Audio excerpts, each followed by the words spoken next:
streets from being inundated with through traffic, and they won. That victory wasn't just about traffic management, it was about reclaiming our streets as community spaces, as places where children could play, walk to school safely, where neighbours could gather, and where the character of our suburb could be preserved.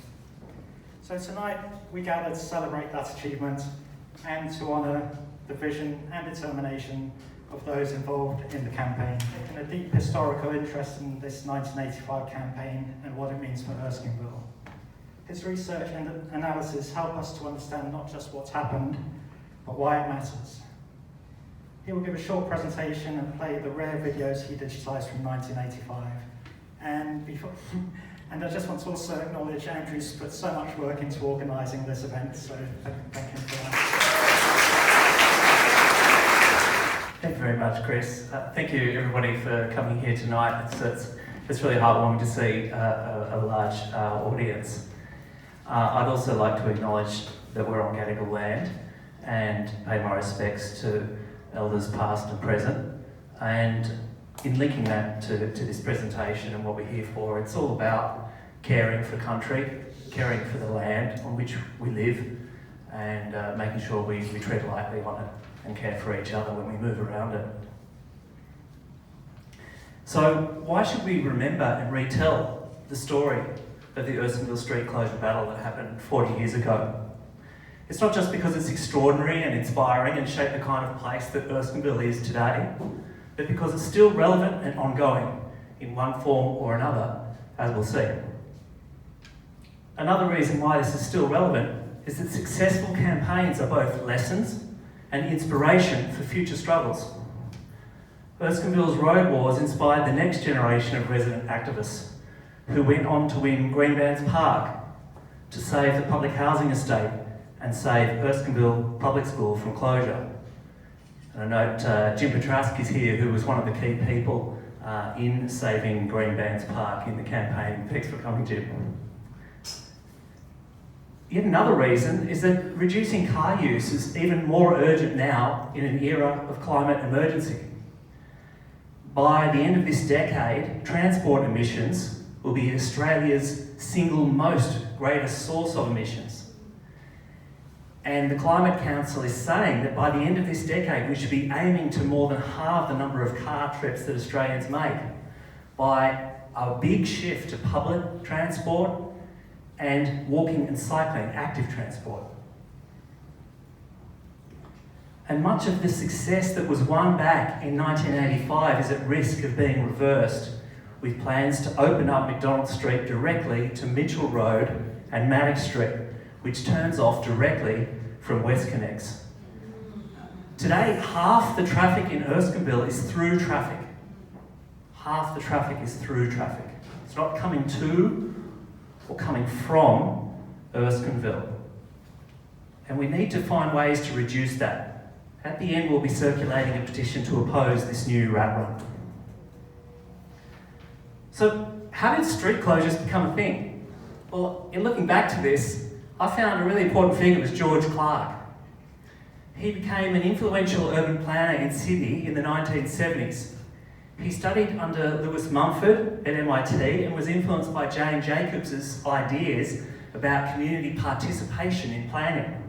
He played an important role in the early days of the Paddington Society and advised Gough Whitlam on urban planning issues. In 1971, his firm was tasked with creating the City of Sydney Strategic Plan, and he championed within that the pedestrianisation of Martin Place. This is how Martin Place looked in 1960. No one thought that you could shut down this central CBD street and make it into the lovely boulevard that it is today. These plans were very controversial at the time and strongly opposed by the NRMA and the car lobby. The influence of Clark was far-reaching. The success of Martin Place pedestrianisation would go on to be copied all across Sydney. King's Cross, the streets around Paddington Bazaar, East Circular Quay, Pitt Street, Bankstown, North Sydney, Chatswood, Parramatta, Hornsby, Bondi Junction, Chinatown, Piermont Bridge, Campsie, Eastwood, Rockdale, Cabramatta and Cronulla. There's no official list of these, I had to go and find them all out just from my own experience. Many of the projects created civic squares, markets, they improved access, shopping, casual strolling, and facilitated outdoor dining, entertainment, memorials, commemorations, and even protests. Soon after Martin Place, the concept of street closures to limit through traffic in residential areas took hold, firstly in the inner suburbs like Erskineville.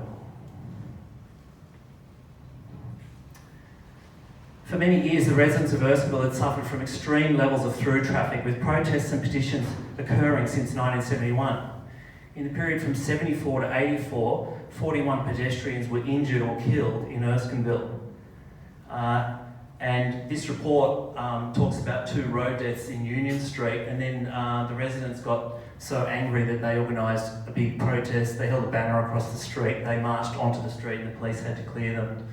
And there's a sketch there by a young child showing, the kind of accidents that were occurring in Erskineville at the time. So nothing really happened though, it didn't change in Erskineville at that time, but George Clark extended his influence into the area near where he lived, which is around Selwyn Street, just off South Dowling Street. And many parts of the city of Sydney, so he helped with the petition and the residents in getting a street closure built there, and that was in 1975. So that one's now 50 years old. You can see how big the trees have grown. George Clark died in 2005. In the City of Sydney, the Lord Mayor Clover Moore, she said at the time, "We see the results of George's community building work in Paddington's Area 15. Streets reclaimed from through traffic, safe and pleasant for people to live and form a community. The trees and gardens, birds and insects that make this precinct an oasis in the middle of a noisy global city. Most importantly, this precinct provides the space for people to live with each other, to exercise our democracy and participate in community life." Juanita Nielsen even championed street closures, but she never lived to see them. They were completed in 1978, 3 years after she disappeared. This is Kelly Lane. And that's how it looks now. That was Springfield Avenue, and that's how it looks now. And at the Alamein Fountain.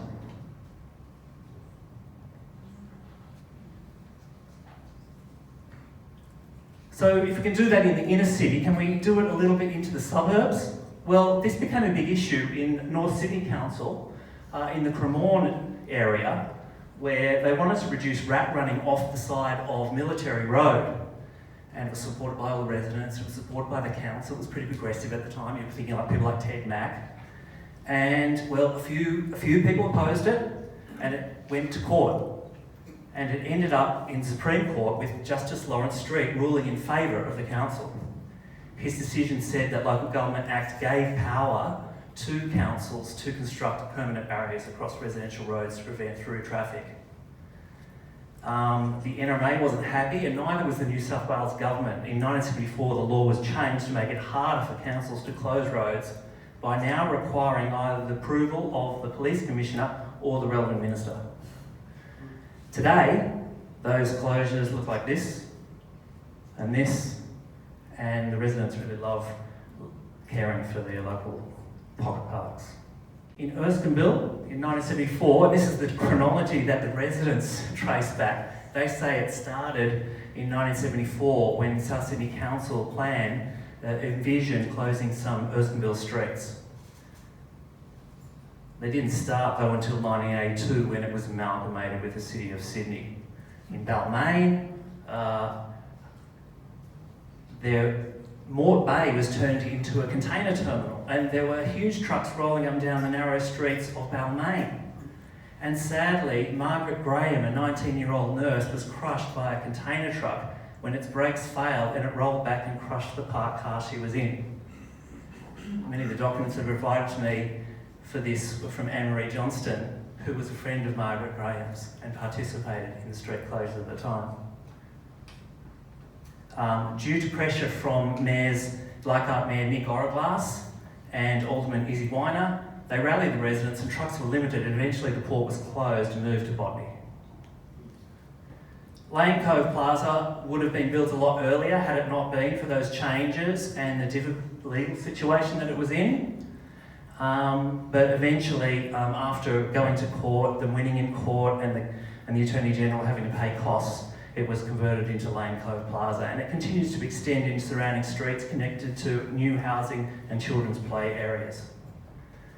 Well then, the floodgates were starting to open, and Manly Corso was created. Mayor Joan Thorburn, the first female mayor of Manly Council, did that to help get back some retail trade that had been kind of sneaked away to the newly built Warringah Mall.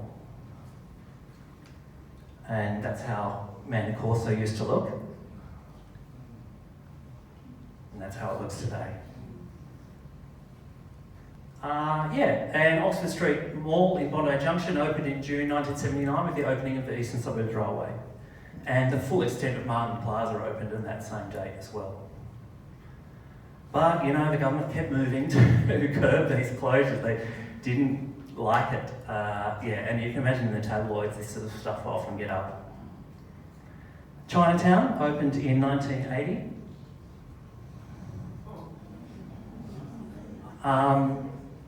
And Pyrmont Bridge, which would have been demolished for the North Western Expressway, which people fought back and won, that was saved, and it became a lovely pedestrian thoroughfare. Victoria Avenue, Chatswood, and there are many more, but I won't go into them. But let's stick to Erskineville. So in 1982, Erskineville finally had some permanent street closures installed, which were made into pocket parks. This is a short video of Councillor Maureen Oliver putting the first tree into the little pocket park at the top of Binning Street. I hope I'm not breaking any union laws or rules. Oh, gee, you picked a beautiful tree, didn't you? Isn't it nice? Lovely. Yes. That's a little excuse to have a rest. You can say something else. A bit more water. Thanks, Wayne. Go.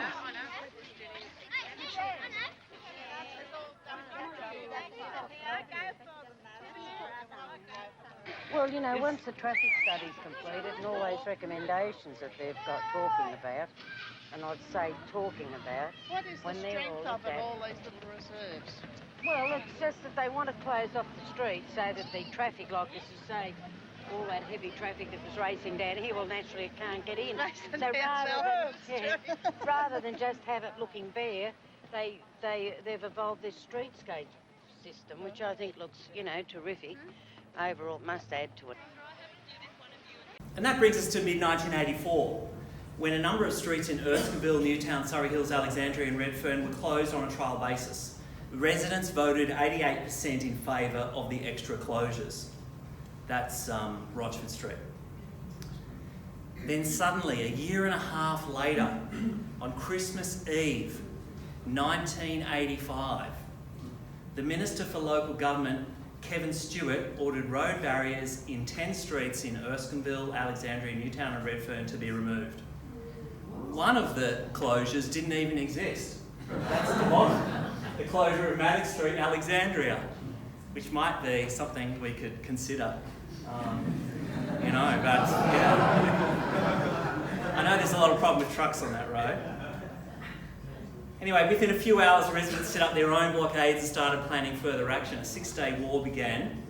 I've called this road wars and a 6-day war, and I've used the word war a fair bit, but actually this is what the residents called it. And this war was police and council workers repeatedly removing the barriers and the residents re-erecting them.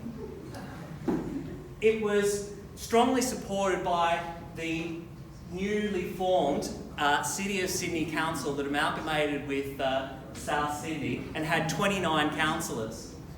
And you see Jack Mundy, Frank Sartor, Claire Vernon, who's here. Claire? will be on the panel a bit later on. Clover, Michael Mobbs, you might know for Sustainable House, and others. A public meeting was held in Overflow Town Hall, heard speeches from Nick Reiner and Andrew Chuter. You'll see that in a moment. And, got published in the local papers. This one really did carry a lot of good articles about it. Anyway, let's go to the video, and this is about half an hour long, and I put this together. I hope you enjoy it. Thank you.